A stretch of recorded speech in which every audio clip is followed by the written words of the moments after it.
When it comes to artificial intelligence, many people use the terms machine learning and deep learning interchangeably. However, they represent distinct layers of complexity and power within AI systems. That's fascinating.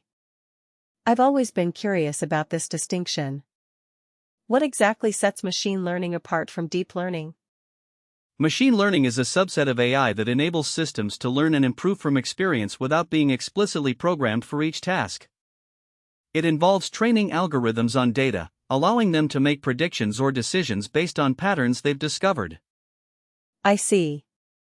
So, in essence, machine learning is more of a foundational element that can be used for a variety of applications, whereas deep learning takes this foundation and adds another layer of sophistication? Exactly. Deep learning builds upon the principles of machine learning but introduces neural networks with multiple layers. These networks allow systems to learn complex patterns in data that may not be apparent at first glance, making them incredibly powerful for tasks like image and speech recognition. That makes sense. I've heard of neural networks being used in self-driving cars and medical diagnosis. Can you give us a more concrete example of how these technologies are applied? So, let's dive into the core concepts. I'd like to start with a brief overview of machine learning. Can you explain what machine learning is and how it differs from traditional programming? Machine learning is a subset of artificial intelligence that enables systems to learn from data without being explicitly programmed. This means that instead of writing rules or algorithms, the system can automatically improve its performance on a task by learning from experience. For example, a self-driving car uses machine learning to navigate roads and avoid obstacles. That makes sense. And how does deep learning fit into all of this? Is it just a more advanced form of machine learning? Deep learning is indeed a subset of machine learning, but it's more focused on using neural networks to analyze data. These neural networks are modeled after the structure and function of the human brain, which allows them to learn complex patterns in large datasets. I see. So, what's the main difference between deep learning and traditional machine learning? Is it just a matter of scale? Not exactly. While it's true that deep learning can handle larger datasets than traditional machine learning, the real difference is in the type of tasks they're suited for. Traditional machine learning excels at classification and regression problems where there are clear boundaries between categories or a direct relationship between variables. And what about deep learning? What kind of problems does it excel at? Deep learning is particularly well suited for tasks that involve recognizing patterns or structures in data, such as image classification, speech recognition, and natural language processing. The reason for this is that neural networks can learn to identify complex features in data through a process called feature learning. Feature learning? That sounds like some kind of magic trick. Can you explain what it entails? Not quite a magic trick, but rather the ability of neural networks to automatically identify relevant features in data without being explicitly programmed for them.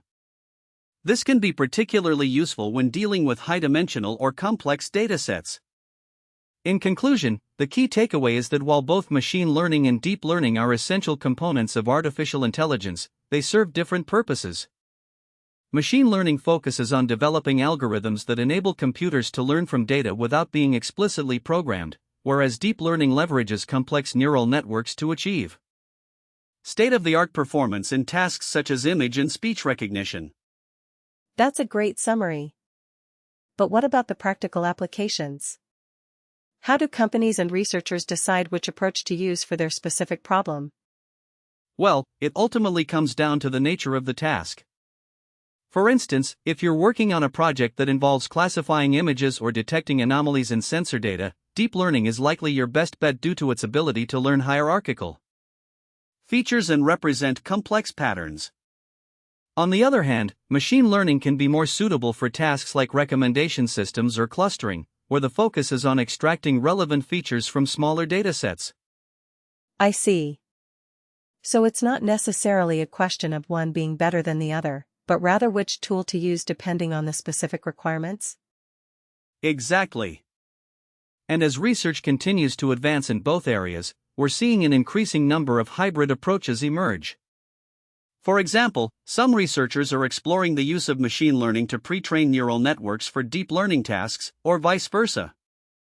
So while there's still a lot we don't know, it's clear that both machine learning and deep learning will continue to play crucial roles in shaping the future of artificial intelligence. That raises an interesting point about future directions. What do you think is going to be the next major breakthrough or trend in AI research? One area that I'm particularly excited about is the integration of multi-agent systems with deep learning. Imagine a scenario where multiple autonomous agents can collaborate and learn from each other's experiences in real time, leading to more robust and flexible decision-making. It's still early days for this research, but the potential applications are vast and could have a significant impact on fields like robotics, finance, and healthcare. Wow, that sounds incredibly promising.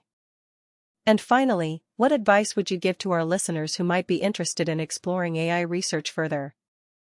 I would recommend diving into the mathematics behind machine learning and deep learning. While it can seem daunting at first, having a solid understanding of concepts like linear algebra, calculus, and probability will make a huge difference in your ability to tackle complex problems. Additionally, exploring real-world applications through case studies or participating in Kaggle competitions is an excellent way to gain practical experience.